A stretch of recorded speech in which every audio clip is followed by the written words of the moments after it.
So the final panel focuses on the topic GCCs Scaling with Domain-Centric Talent. As global capability centers continue to evolve, the focus is shifting from scale alone to depth, building specialized, domain-driven talent that can deliver long-term value. This panel will explore how GCCs are attracting, developing, and scaling niche capabilities while staying aligned with global business priorities. Please join me in welcoming our panelists to the stage. Please welcome to the stage Viswanadh, Prem Kumar, Aneelkumar, and Usha Murthy. Thank you. So we were told that after this there is a comedy show. We have to make this very lighter. So whatever question that is asked to you, try to make it lighter. Obviously, subject needs to be there. So guys, interestingly, did you observe anything in these three people? Only one gender diversity. That's a story. Yeah, I understand. But so none of them have any common experience. One is marketing head. One is GCC head. One is talent head. Obviously, I'm the moderator, so I'm out of this question. So this is the diversity of the talent. This is the diversity of this kind of thing, right? So without further ado, Prem, I'll start with you. I'm sure we both worked with each other, so I'll take liberty of starting with you and putting on spot. We've built a lot of companies from healthcare to IT to infra to a lot of companies in pharma, retail. And you have been talking to CXOs, and the topic is domain-centric talent. So when you start talking to them and tell them that India is a place where they need to invest in all that, and GCC story, I'm talking about 1,800 companies that we have set up in India.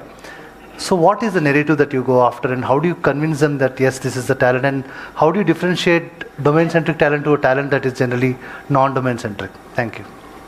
Yeah, so firstly, glad to be here, and I think I'll hopefully enjoy the conversation. It was a great day for me personally.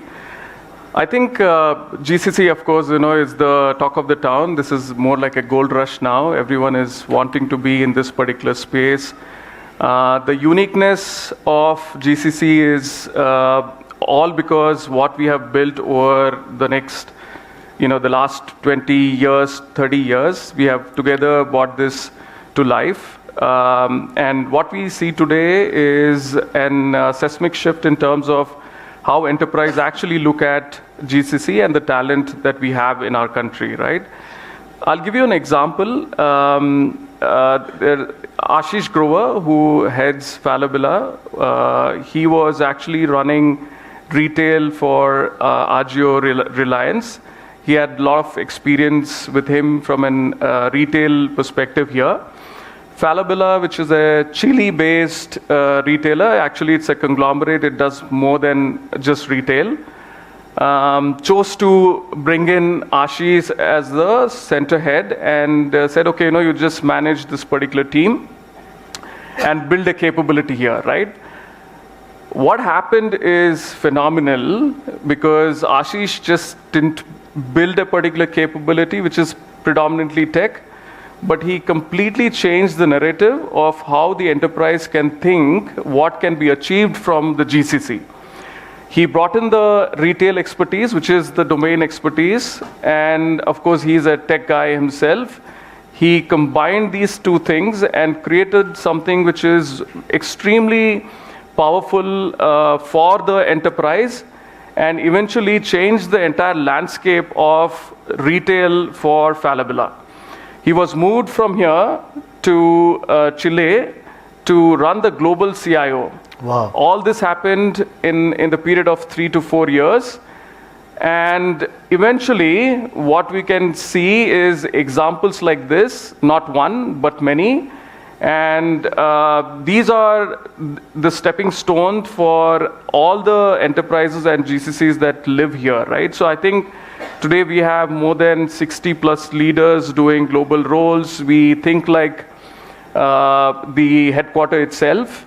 And I think that's the way to go about. The opportunity for us is to move from a T-shaped talent where you are typically strong with a particular domain, have a wider scope from multiple capability perspective, but to move from a T to an X, where you have a clear depth on one side, and you have a core capability or skill on the other side, and the intersection is where you're able to make business decisions, right? So I think that's the X shape is where we all need to move towards, and I think it is an important aspect for every GCC, and I think no better than Anilesh and Usha to comment on that, because they have been seeing and living this and building this. Yeah, absolutely. Now I know why your company's name is Secondhq. You are trying to tell the companies that your HQ can be here, and we will build the second HQ. Thank you very much for that. So Anil, you've been talk of the town. Wherever we go from a pharma and healthcare cycles, you are like one of these star worlds. So let's talk about it. You are actually in an intersection between science and technology and domain, right? And in your case, you cannot forget domain, because that's the heavy element in it. How do you deal with that kind of situation in pharma and healthcare kind of setups, and what is your message? Thank you. All right. Thanks, Vishwa, for the question. Yes, definitely for pharmaceuticals or life science, especially science-led organizations like Takeda, domain plays a major role. I think combining molecule with the model, right, that creates the domain expertise sort of ecosystem, helps us to drive the more science-led experimentations, predominantly in the therapies, clinical drug discovery initiatives, right? I think combination of the domain plus building the functional plus contextual expertise is very much important. So for scaling with domain-centric, talent ecosystem is always about beyond the building the functional expertise. Wow. So I can talk about some of the examples, initially when we started incubation just 1 year ago, we are not focusing on just building, the expertise in terms of technology, people, process. It's more about, understanding how they can co-create, right? Combining the digital analytical, talent pool into more of the day-to-day life of the patients, the healthcare professionals we serve. Yeah. So a good data engineer can just work on generating the data, reporting, and building the context out of the data. But if you combine the data engineer capability and immersed into the clinical drug discovery experimentation, wow, that creates more value. So same, talk about a product manager, right? A digital product manager who has knowledge about the molecular studies and experimentation can definitely help in taking a better decisions. So understanding the patient journey, the reach to the healthcare professionals is very much important. So we personally believe in combining domain, expertise into our tech community is very much important. Super, thank you. I think you brought in an important point of domain, how important it is to solve the problem, which is actually the problem, right? So Usha, I'll come to you. Google's thought process is that let's look at role fit than domain fit. So while we're not contradicting to what they're saying, I would want you to throw a view of what Google looks at. Maybe a lot of aspirants would want to join Google at some point in time. Your views. Thank you. Thanks, Vishwa. Honestly, Arun, I learned something different today, because in a software industry, it works slightly differently because we serve every domain, right? So sometimes domain becomes moot in a software industry. The context is very different. So let me probably explain this to you, right? When you go to a typical talent acquisition leader and give them a hiring mandate, this question of domain versus skill or role is as classic as hiring for a task versus hiring for a career. Wow. So do you want to bring somebody in just to do that task? Or are you bringing someone who's capable of doing something big and evolving with the rapid change that we are looking at today in the industry? You're bringing career angle to this. Correct. Because if somebody is just, let's look at our recruiting ecosystem, right? If we are thinking of just filling fast, what we do is typically go look for a control F, find a skill, bring them. But our world is evolving so quickly, if you haven't tested them on simple things like, to your point, the T system. So T, what we look at is your core of the role, which is your software engineering, product management, and so on. But the T bar, the horizontal bar, is more about your system thinking, problem solving. Can you evolve? Can you change with the new things that are coming? Because domain changes every 6 months. So that is the classic difference between merging the two. It's not the one versus the other. I'm sure you all have some more skills that you'll look at that can be transferable, right? And you asked about what is the shift that we are going through as a GCC. To your point, the answer is in the word GCC itself. It's the capability. I think that's what we have stopped looking at. We are so attuned to looking for a skill. We are missing this whole concept of capability, right? I'll give you a few examples, right? We are over-indexing on a domain. Like we are saying, okay, we want somebody from the banking industry who has applied LLM to solve a trade insurgency in a peak hour.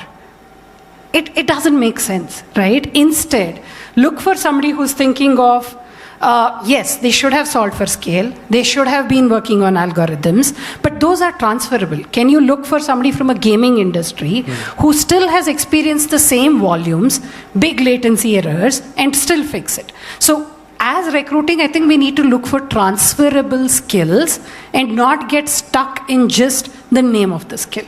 So go deeper and look at what problem is the business trying to solve. That's the one. Again, to your point of mindset shift of where we have to be as talent acquisition team, we are very frequently looking at product as a standalone feature or AI as a standalone team that is doing something. Instead, today AI is in every world that we are doing, every work that we are doing. So how can we embed that? So what happens when we do that is you don't build products that are sitting in a GCC which is in a lab. You start shipping out viable products from this location. That's when a headquarters looks at you and says, yes, this is valuable, and this is not a back office for me. We don't want to be back office here. Nobody likes that, right? So how do we build shippable products? And for that, what skills are we looking at rather than just control F? That's how we should be looking at. The last one is the leadership gap. I think we kind of, to your point, I don't think they looked at a skill when they hired Ashish Grover, right? Yes. They looked at what is this leadership gap that exists today in our GCC. Correct. Right? So we have to start thinking as a TA team, how do we assess that leadership gap and how do we look for somebody who can scale this beyond in this moving ecosystem. Last one, of course, not the least, is we all get into this trap of capability versus the number. I know both are important, but how do we move beyond that is important. Almost looking at innovation as a skill rather than it is like, oh, nice to have kind of a thing. Wow. Yeah.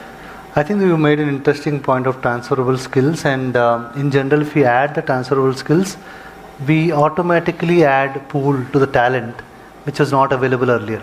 Yes. Right? Look at it, then you're becoming a business consultant. You're like solving the problem of hiring manager and not shipping some CVs. So thank you very much for that perspective. So I'll come to you, Anil. Wearing a CEO hat, at sometimes you are looking at cost and innovation, right? So both of them are important, right? If in this intersection you have to bring in domain-centric talent, how do you want to talk about it? Cost, efficiency, and then obviously, innovation. Yeah, I think all three goes, simultaneously in terms of creating a balanced approach across the cost, and the talent, right? I think it's about understanding how do we look into the purpose, rather looking into what are we going to achieve in terms of cost, in terms of deliverables, in terms of the overall ecosystem. Yeah. So I'll come to you, Usha. I have heard you speaking about pedigree is important, but is that only important? Sorry for putting on spot. And I also heard Google saying the same language in some form or shape. Is it up and down kind of communication, or you had your own perspective? That's first question.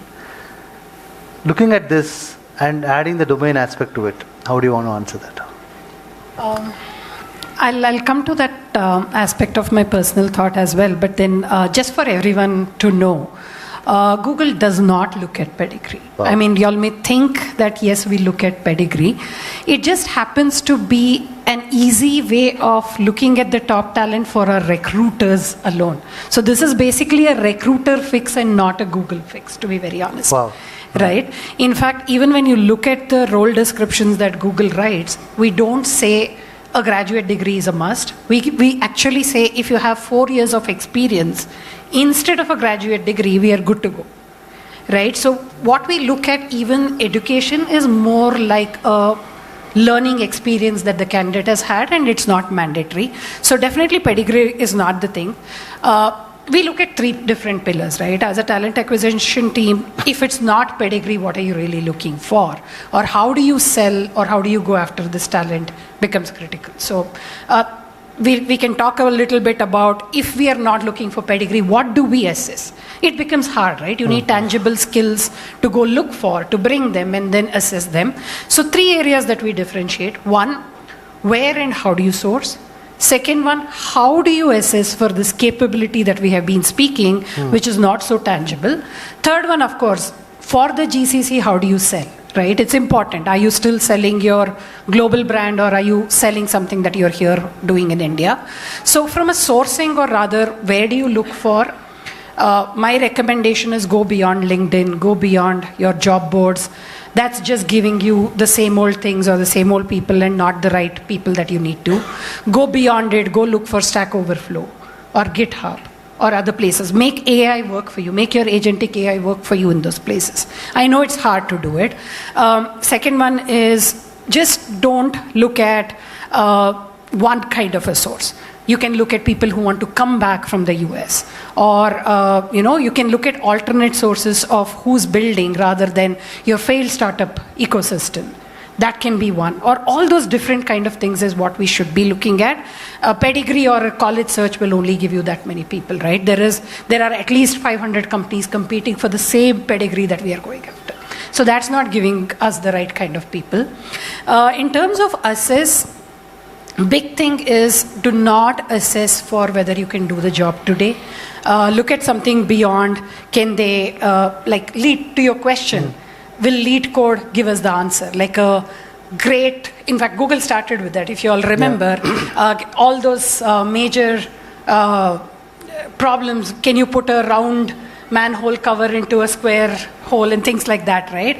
We gave up on that a long time ago because we realized that is not an indicator of a performance ability of the candidate.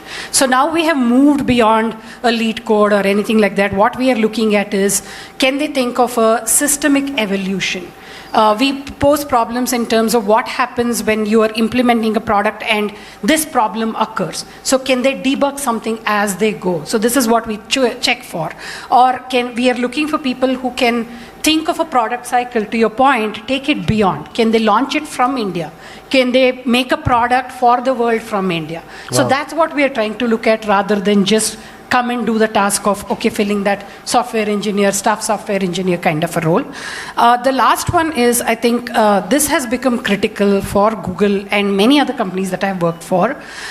Stop selling your global brand. That's the first pitfall as a recruiting team that you will face in attracting top talent. If you tell that, do you want to come work for Google Cloud? Not happening. Instead, our narrative should be, hey, I'm calling from Google Cloud India, but here is the end-to-end architecture that you will own and you will solve for. How does this sound to you? right? So sell Narrative. the biggest problem that you are going to solve. This will bring in the top talent, the biggest geeks that you want to attract. That is one. And then think about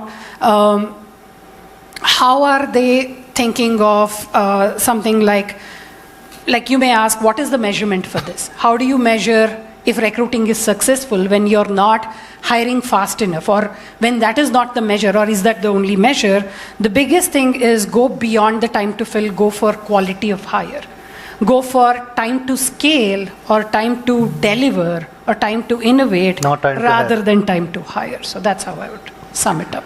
I think I read somewhere that it was a Gartner research said that a lot of people are now hiring people who have failed in their own ventures, and they now know how to really make it happen. So I think that's a good one. So thank you, Usha. So Prem, I'll come to you. You've been a narrative guy, you know. You always have a narrative, you have a clarity narrative and all that stuff. And these so-called CEOs, when they come and talk to you about, hey, we need this kind of talent and all that, and then in some form or shape they are harping on domain-centric talent. And you know, India, we had a lot of other things that we are now taking care of.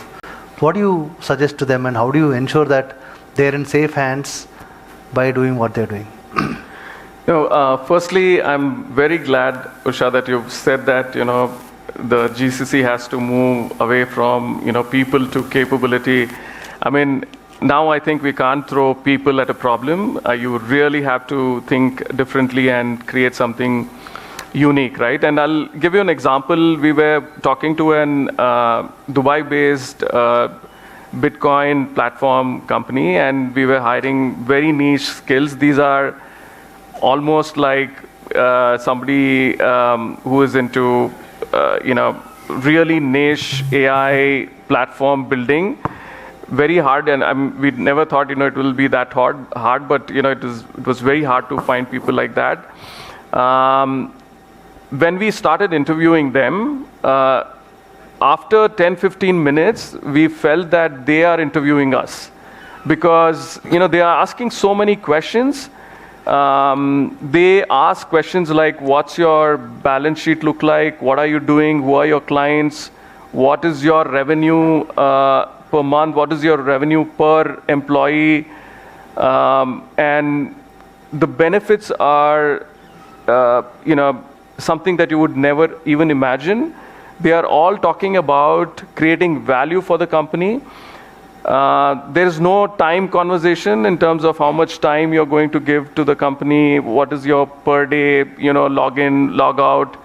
That is completely out of the equation, right? I mean, in fact, some of them, they said that I'll probably work for 4 hours a week, but I'll get your things done. So just imagine the kind of impact that they're creating.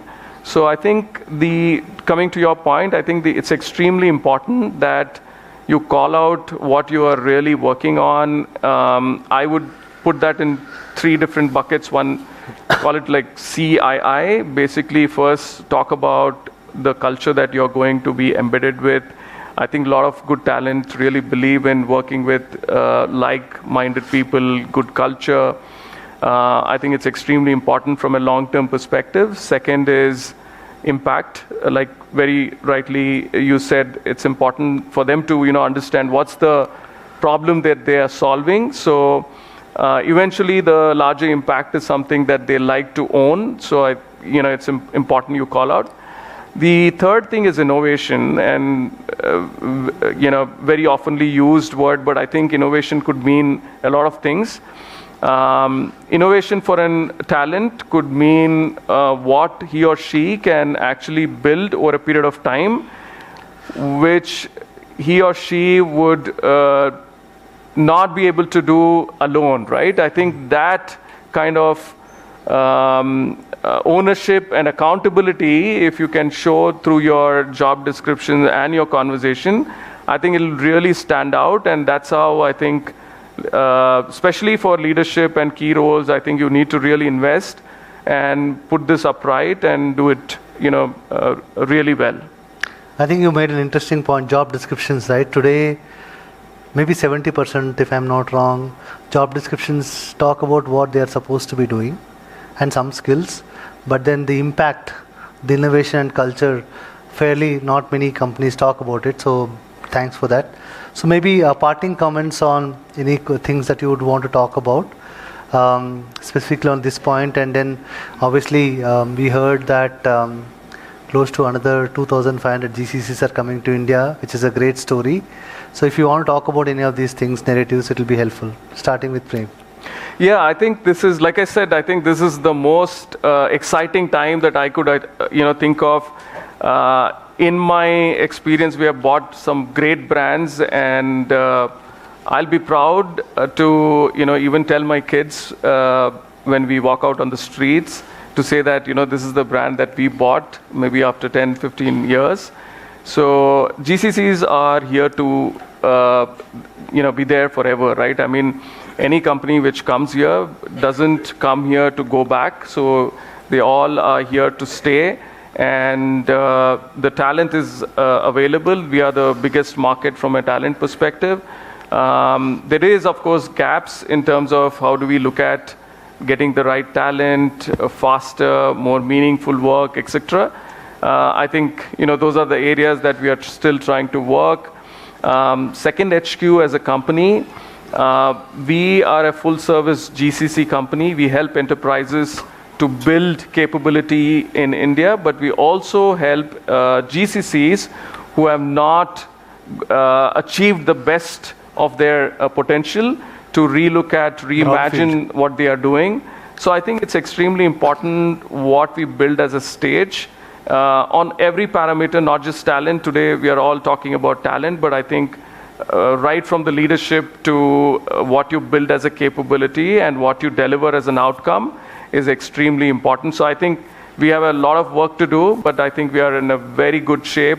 And I think this is a great space to be in. Yeah. In some form, are you saying that this second headquarter, the India center, should be equally capable of doing everything what the larger company is doing, and that's the true value of the company? Absolutely, and that's where I think our ethos, the way we call ourselves the second headquarter, because we believe that the GCCs can think like the headquarter. Of course, there's always one headquarter. Now we are calling it a second headquarter, not because of sequencing, but just to say that you are capable of building a capability which can think like you, which can act like you, which can deliver like you, right? And there are a lot of enterprises today who do not know that you can create a capability which can be an extension of what you're doing. Of course, the ones 1800, they have done it, they see the benefit, but there are 17,000 more companies which have just not ventured into it, so they do not know the potential. For me, an enterprise without a GCC is like a home without a kitchen, so you really have to use this model. This is a very powerful model. Thank you. I think well mentioned about the upcoming GCC evolution, right? In the emerging GCC world, I think it's about when you talk about the second headquarter or a co-creation center or transformation strategic location strategy plays major important role. And then comes most of the GCs, they shouldn't be competing with the headquarter. Yeah. I think usually they tend to do, like we do more. I believe in think global and do local. I think that model will help us. And again, coming back to the topic, right? If you look at the talent equation, how do we attract, retain, and upskill at the scale? I think that is what helping us in emerging the overall talent ecosystem. Oh wow! Attract, retain. Usha, any parting note? Just maybe. See, GCCs are here to stay, but will this become capability centers, innovation hubs? All depends on what kind of talent we put in them. Without that talent, it's not going to work. We'll remain a back office, right?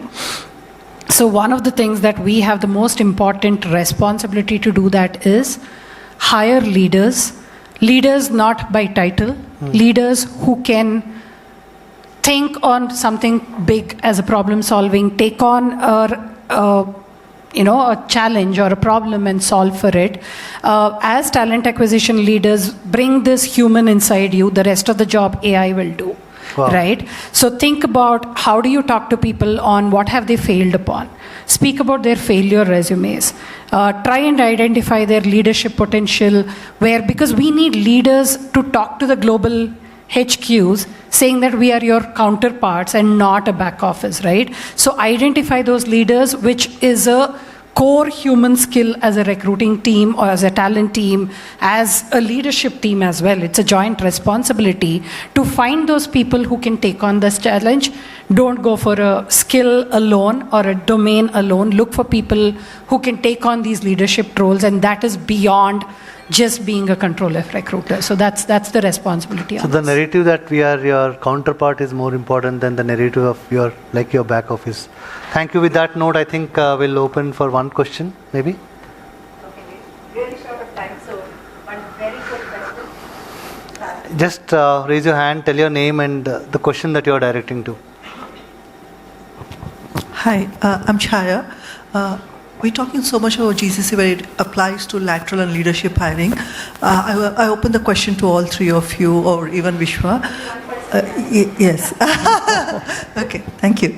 Okay. How are we nurturing our partnership with universities? Because these are the way early birds who go a long way with us. University partnership. It can be regional partnership with The apprenticeship program, though the government mandates it for a certain number, treat that as a training center and bridge the gap between the college to capability, the final industry gap that is there. So take that more seriously, have that as, put a lot of rigor to it. Look at what are the gaps between what they're learning in college to what is really needed on the job and bridge that gap. So take the 1 year, 2 year, extend it if it needs to. So that way you don't even have to absorb all of them, right? That's not the intent, but bridge that capability gap is how I would look at.